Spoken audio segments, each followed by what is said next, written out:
राधे राधे, जय श्री कृष्णा। आप सभी के ऊपर भगवान राधा दामोदर का आशीर्वाद हमेशा बना रहे। ओम नारायणाय विद्महे वासुदेवाय धीमहि तन्नो विष्णु प्रचोदयात्। आज इस अध्याय में हम कार्तिक मास का तीसरा अध्याय सुनेंगे और अंत में कार्तिक स्नान की पवित्र पुण्य फल देने वाली कहानी का रसपान करेंगे। आइए अब हम कार्तिक मास के स्नान का तीसरा अध्याय सुनते हैं। नारद मुनि श्री ब्रह्मा जी से आगे पूछने लगे कि हे पितामह, आपके मुखारबिंद से कार्तिक मास के नियम, पूजन विधि, दीपदान व पूर्व जन्म के पाप कर्मों के चिन्हों को कैसे पहचाने, वो हमने विस्तार से जाना। कार्तिक मास में कौन से देवता का पूजन करें, उसे भी हमने विस्तार पूर्वक आपके मुखारबिंद से सुना। हे पितामह, अब आप हमें कार्तिक मास में किए जाने वाले नक्त व्रत के बारे में विस्तार से बताइए। तब श्री ब्रह्मा जी नारद मुनि से बोले कि हे वत्स, पूर्व जन्म के पापों का नाश करने के लिए प्रत्येक मनुष्य को इस मास में नक्त व्रत करना चाहिए। हे नारद, तुम एक ज्ञानी महात्मा पुरुष हो। तुमने लोकहित के लिए बड़ा ही अच्छा प्रश्न किया है। हे वत्स, कार्तिक मास सभी मासों में श्रेष्ठ व पवित्र मास है, पापों का नाश करने वाला है। कार्तिक मास में नक्त व्रत सभी सौभाग्यवती स्त्रियों को करना चाहिए। इससे उन्हें अटल अचल सौभाग्य की प्राप्ति होगी, दीर्घायु संतान सुख मिलेगा, घर में स्थायी लक्ष्मी का वास होगा। हे पुत्र, इस मास में स्नान, व्रत, जप, तप और दान करने से सीधे मोक्ष की ही प्राप्ति होती है। सनातन धर्म में यह मास भगवान विष्णु और माता लक्ष्मी को अत्यंत प्रिय है। इस मास में व्रत, पूजा, दान आदि करने से व्रती मनुष्य की सभी इच्छाएं उसी क्षण पूरी हो जाती है। हे पुत्र, माता लक्ष्मी की कृपा पाने के लिए मनुष्य को कार्तिक मास में कमल गट्टे की माला लक्ष्मी जी को पहनानी चाहिए। आगे नारद मुनि बोले कि हे पितामह, इस नक्त व्रत की क्या विधि है, कैसे यह व्रत करना चाहिए? कृपया करके आप हमें इसे भी विस्तार से सुनाइए। तब श्री ब्रह्मा जी बोले कि हे नारद, तुम्हारा मेरे प्रति स्नेह व आदर देख कर ही मैं तुम्हें इस व्रत का संपूर्ण विधान कहता हूँ। अन्यथा इस व्रत को तो गुप्त बताया गया है, किसी के भी सामने इस व्रत को नहीं बताना चाहिए। हे नारद, तुम ध्यान से सुनो। स्त्रियों को अपने सुंदर भाग्य के लिए कार्तिक सुदी पूर्णिमा को सुबह ब्रह्म मुहूर्त में उठकर दातून आदि करके किसी पवित्र नदी जैसे गंगा, यमुना, सरयू, सरोवर, तालाब आदि पर जाकर स्नान कर साफ सुंदर वस्त्र धारण करें। व्रत वाले दिन सिर के साथ बालों को भी धोएं। फिर भगवान राधा दामोदर का स्मरण करके व्रत का संकल्प लेवें कि हे जगत कर्ता, मेरे पति को दीर्घायु, स्वस्थ, सुंदर, निरोगी काया देना। मेरे पुत्र पौत्र सभी स्वस्थ रहें, खूब तरक्की उन्नति करें। यह मंत्र बोलकर सूर्य नारायण को अर्घ्य देकर प्रणाम करें। फिर सुहागिन महिलाओं को लाल गोटे के सुंदर कपड़े और आभूषण पहनने चाहिए और 16 श्रृंगार करने चाहिए। व्रत वाले दिन निराहार रहें, अन्न व जल न खावें न पीवें, गीता का अध्याय पढ़ें। उसके बाद शाम के समय मेरा अर्थात ब्रह्मा जी का पूजन करें। उस समय मेरी मूर्ति लेवें। मूर्ति सोने, चांदी, तांबा, पीतल या फिर मिट्टी या कागज की भी हो सकती है। मेरी मूर्ति के चंदन का तिलक लगावें, चावल लगावें, मोली चढ़ावें, फूल माला पहनावें, लाल वस्त्र उड़ावें, घी का दीपक जलावें, धूप दीप अगरबत्ती करें, ऋतुफल चढ़ावें, मिठाई का भोग लगावें।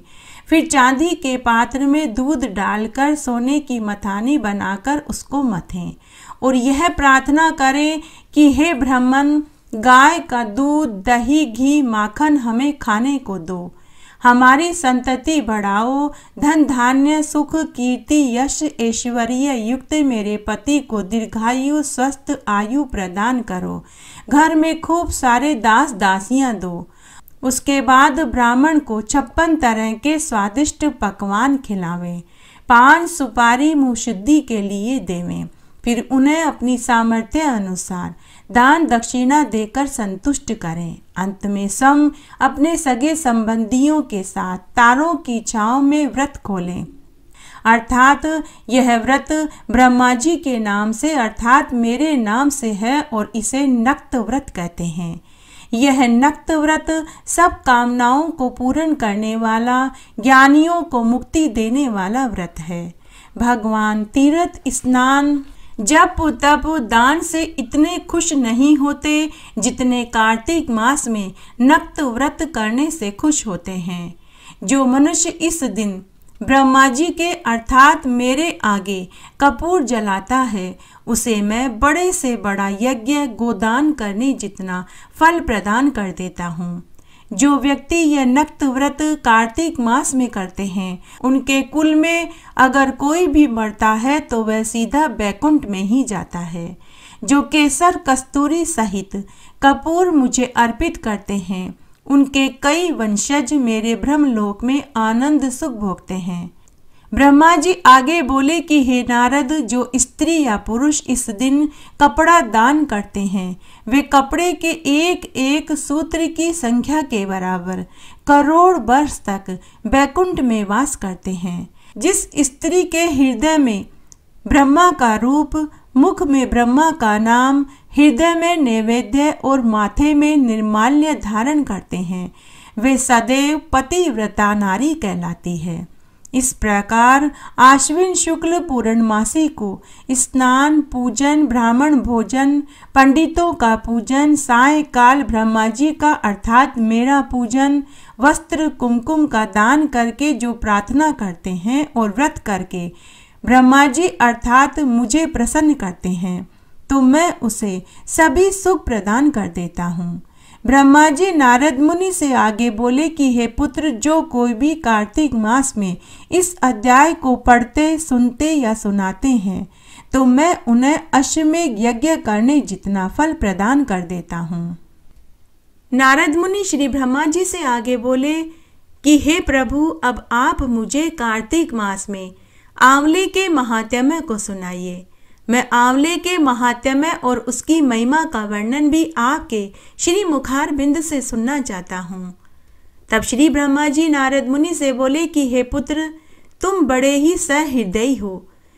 तुम मनुष्य के कल्याण के लिए बहुत सुंदर सुंदर प्रश्न कर रहे हो। अब मैं तुम्हें कार्तिक मास में आंवले की महिमा का महात्म्य सुनाता हूँ, तुम ध्यान से सुनो। हे पुत्र, आंवले का वृक्ष सब पापों का नाश करने वाला है। आंवले के वृक्ष की छाया में जो मनुष्य श्री राधा कृष्ण जी का पूजन करते हैं, उन्हें साष्टांग प्रणाम करते हैं, 108 प्रदक्षिणा करते हैं, ब्राह्मण को भोजन कराते हैं, यथाशक्ति दान देते हैं, उसके ऊपर तो कोटि देवी देवताओं का आशीर्वाद होता है।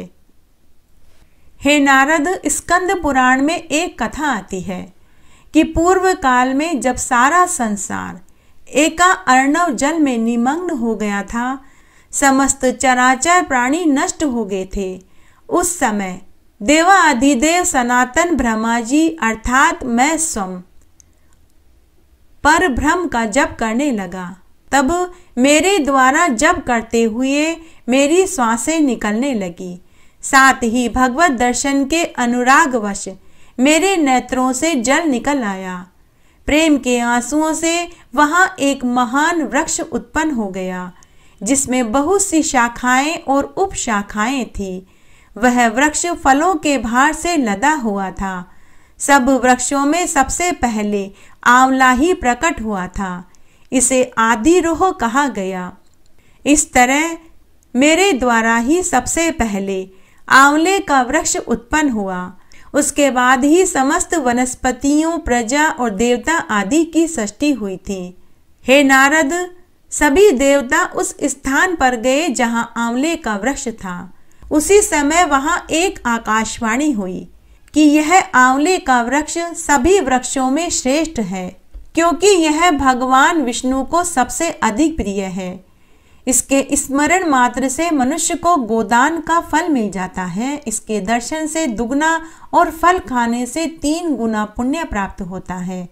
अतः सर्वदा प्रयत्न करके आंवले के वृक्ष का कार्तिक मास में सेवन करना चाहिए। भगवान को प्रिय होने से यह सब पापों का नाशक भी है। समस्त कामनाओं की सिद्धि के लिए आंवले के पेड़ का कार्तिक मास में पूजन करना चाहिए। रोज संध्या के समय दीपदान करना चाहिए। कार्तिक मास में सब प्रकार से यत्न करके आंवले की छाया में बैठकर श्री कृष्ण भगवान की प्रतिमा के सम्मुख कार्तिक मास के महात्म्य का श्रवण करना चाहिए।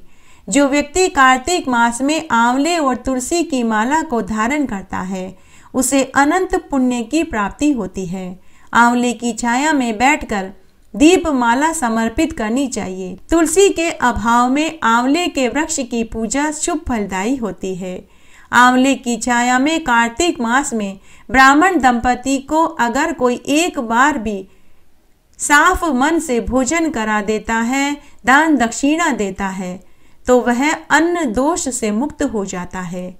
उसे स्थायी लक्ष्मी की प्राप्ति होती है। नवमी, अमावस्या, सप्तमी, संक्रांति के दिन, रविवार, चंद्र ग्रहण व सूर्य ग्रहण के अवसर पर आंवले से स्नान नहीं करना चाहिए। जो मनुष्य आंवले की छाया में बैठकर पिंड दान करता है, उनके पितर भगवान विष्णु के प्रसाद से उसी समय मोक्ष को प्राप्त हो जाते हैं। जिसके शरीर की हड्डियां आंवले के जल से धोई जाती है, वह फिर कभी गर्भवास में नहीं आता। जिस घर में सदा आंवले का सेवन होता है, आंवला रखा रहता है, वहां भूत, प्रेत, कुष्मांड और राक्षस नहीं जाते। अतः हे नारद, आंवले की कार्तिक मास में बहुत महिमा है। स्कंद पुराण और पद्म पुराण में आंवले का अनेक महात्म्य सुनाए गए हैं। नारद मुनि आगे बोले कि हे पितामह, अब आप हमें कार्तिक मास में भगवान के 24 रूपों की पूजा का महात्म्य सुनाइए, मैं विस्तार से सुनना चाहता हूँ। तब ब्रह्मा जी नारद मुनि से बोले कि हे वत्स, अब मैं तुमको कार्तिक मास में भगवान के 24 रूपों की पूजा बताता हूँ, तुम ध्यान से सुनो।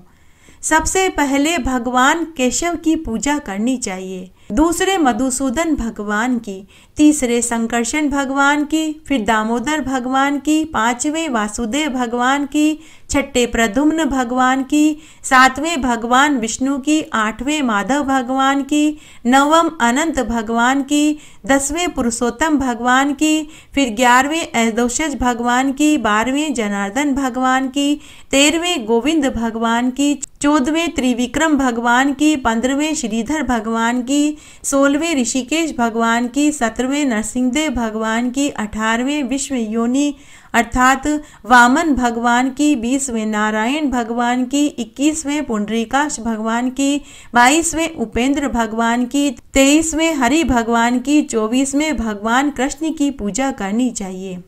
हे पुत्र, ये मैंने तुम्हें कार्तिक मास में भगवान के 24 रूपों का विस्तार से वर्णन किया, जिनका पूजन करने, स्मरण करने और इनके नामों को सुनने से ही मनुष्य भवसागर से पार हो जाता है और जन्म और मरण से मुक्त होकर फिर कभी संसार में नहीं आता।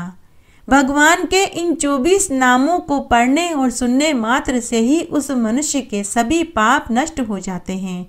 इन नामों को कार्तिक मास में नित्य ही उच्चारण करने मात्र से ही प्रत्येक मनुष्य अपने मन वांछित कार्यों को पूर्ण करके अंत में मोक्ष को पाता है। हे पुत्र, इसमें कोई भेद या संदेह नहीं है।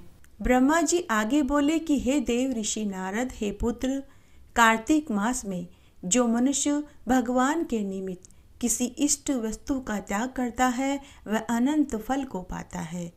जो कांसे के पात्र का इस मास में त्याग करता है, वह दूसरे जन्म में राजा बनता है। और जो पलाश के पत्तों में इस मास में भोजन करता है, वह ब्रह्मत्व को प्राप्त होता है। तांबे के पात्र में कभी भी, विशेष करके कार्तिक मास में, भोजन करना निषिद्ध है। आंकड़े के पत्ते में तथा बड़ के पत्ते में जो कार्तिक मास में भोजन करता है वह अनंत कोटि गुना फल को पाता है। जो पीपल के पत्ते में एक समय शाकाहारी भोजन करता है वह भूमंडल का राजा होता है। नमक का त्याग करने वाला सुंदर और रूपवान होता है। गेहूं का त्याग करने वाला सब जनों का वल्लभ होता है। कार्तिक मास में साग सब्जी का त्याग करने वाला सुंदर नेत्रों वाला होता है। मूंग की दाल का त्याग करने वाला बिना शत्रु का राजा, उड़द की दाल का त्याग करने वाला धनाढ्य होता है। चावल का त्याग करने वाला अश्वपति बनता है और फल का त्याग करने वाला पुत्रों वाला और तेल का त्याग करने वाला रूपवान होता है। घी का त्याग करने वाला महासुखी होकर मुक्ति को प्राप्त होता है। हे नारद, इन चीज़ों का त्याग करने से उसे नरक के दर्शन नहीं होते, उसे मरने पर स्वर्ग का सुख ही मिलता है। कार्तिक मास में सोने और चांदी का त्याग करने वाला अति बलवान होता है। दूध दही घी का त्याग करने वाला गोलोक में जाकर वास करता है। पायस का त्याग करने वाला महेश्वर तथा मालपुए और लड्डू का त्याग करने वाला सुख से स्वर्ग का सुख भोगता है। कार्तिक मास में गृहस्थ का त्याग कर ब्रह्मा के विचार में लीन रहता है, फिर कभी माता के गर्भ में आकर उसे जन्म नहीं लेना पड़ता। इस प्रकार नियम धारण करके जो व्यक्ति कार्तिक मास के स्नान और व्रत करता है वह ब्रह्मपद को प्राप्त होता है, इसमें कोई संदेह नहीं है।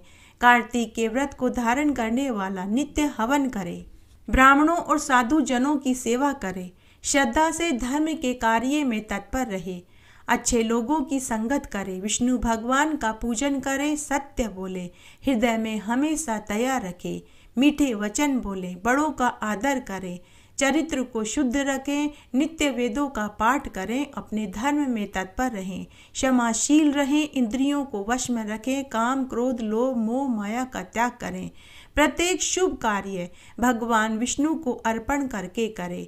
इस तरह कार्तिक मास में इन नियमों को धारण जो करता है वह कभी भी पापों में लिप्त नहीं रहता, वह जीवन मुक्त हो जाता है। वह इस संसार के समस्त सुखों को भोग कर मरने के बाद वैकुंठ धाम को पाता है। हे नारद, यह मैंने तुम्हें कार्तिक मास में किन चीज़ों को छोड़ने से कौन सा पुण्य फल मिलता है और किन बातों का ध्यान रखने से उसे वैकुंठ की प्राप्ति होती है, यह संपूर्ण बताया। अब तुम्हें और क्या सुनने की इच्छा है वह बताओ, मैं तुम्हें वह भी सुनाने को तैयार हूँ। कार्तिक स्नान के फल की कहानी। एक बार बहुत छोटा सा गांव था। उस गांव में 2 पड़ोसनी थी। उनमें एक गरीब और एक अमीर थी।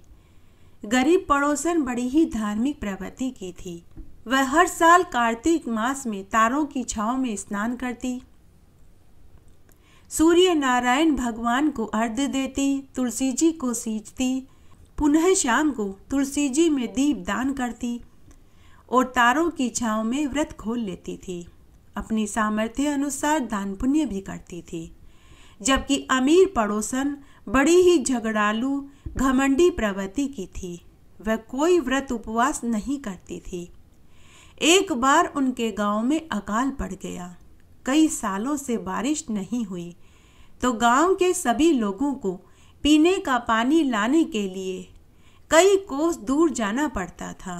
तब अमीर पड़ोसन भी गरीब पड़ोसन के साथ पानी लेने पैदल पैदल जा रही थी। तभी भगवान विष्णु ने और माता लक्ष्मी ने उनकी परीक्षा लेनी चाहिए। उन्होंने वृद्ध दंपति का वेश बनाकर उनके रास्ते में जाकर बैठ गए। जब वे दोनों पड़ोसनें पानी लेकर घर जा रही थी तो वृद्ध वेश में विष्णु भगवान ने उनसे पीने का पानी मांगा तो अमीर पड़ोसन ने झट से मना कर दिया और बोली कि अरे, हम इतनी दूर से पीने का पानी लाए हैं और तुझे पिला दे? मैं तो तुम्हें पानी नहीं पिलाऊंगी। अगर तुम्हें पानी ही पीना है तो तुम खुद क्यों नहीं चले जाते? तो वृद्ध वेश में विष्णु भगवान बोले कि बेटी, मैं बहुत बूढ़ा बीमार हूँ, चल फिर नहीं सकता। प्यास भी मुझे बहुत जोर की लग रही है। अगर अब मैं चल कर जाऊंगा तो प्यास से ही तड़प कर मर जाऊंगा। इतना सुनने पर भी अमीर पड़ोसन ने पानी नहीं पिलाया। तभी पीछे पीछे आ रही गरीब पड़ोसन ने उनकी सारी बातें सुन ली। उसने कहा कि बाबा, मेरी मटकी का जल पी लो, मैं और जल भर लाऊंगी। वह वृद्ध व्यक्ति वेश में विष्णु भगवान बोले कि बेटी, यहीं पास में मेरी झोपड़ी है, क्या तुम मेरी झोपड़ी में भी पीने का एक मटका पानी भर दोगी? तो गरीब पड़ोसन बोली कि हाँ बाबा, आप चिंता मत करो, मैं रोज आपकी झोपड़ी में पीने का एक मटका पानी भर दिया करूंगी। फिर गरीब पड़ोसन ने वृद्ध दंपति वेश में विष्णु भगवान और माता लक्ष्मी को पानी पिलाया, उनकी झोपड़ी में पीने का पानी का मटका भरा। उसके बाद वह दोबारा पानी भरने के लिए कई कोस दूर गई। इस तरह पूरे कार्तिक मास में वह ऐसा करती रही। तब एक दिन वृद्ध दंपति ने गरीब पड़ोसन से कहा कि बेटी, तुमने पूरे कार्तिक मास में हमारी झोपड़ी में पीने का एक मटका पानी भरा। बेटी, मैं तुम्हें कुछ इनाम में देना चाहता हूँ। बेटी, मेरे पास 3 कलश हैं, एक चांदी का, एक सोने का और एक मिट्टी का।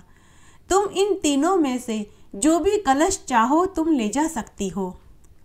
तो गरीब पड़ोसन ने सोचा कि मैं सोने और चांदी का कलश लेकर क्या करूँगी, तो उसने मिट्टी का कलश उठा लिया। वृद्ध वेश में भगवान विष्णु यह देखकर बहुत प्रसन्न हुए। उसके बाद गरीब पड़ोसन मटकी लेकर घर आई।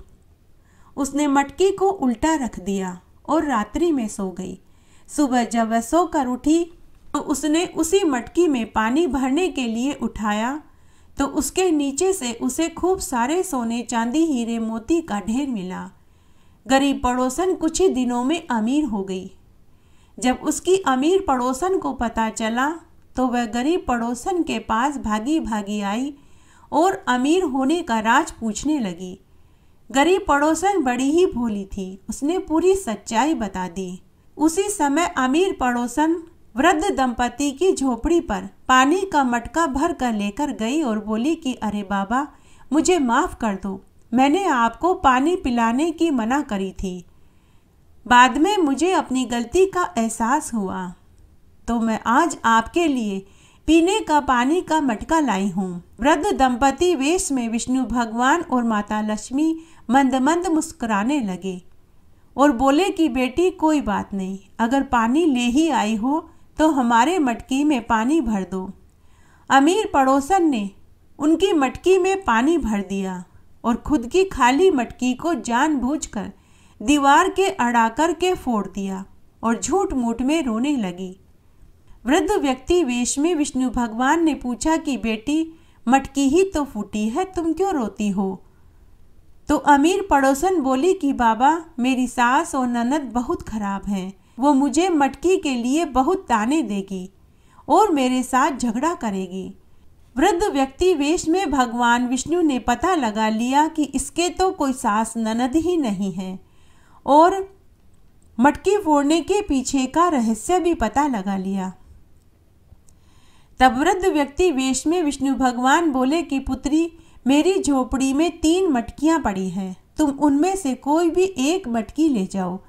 तब अमीर पड़ोसन ने देखा कि वहाँ एक चांदी की, एक सोने की और एक मिट्टी की मटकी पड़ी थी।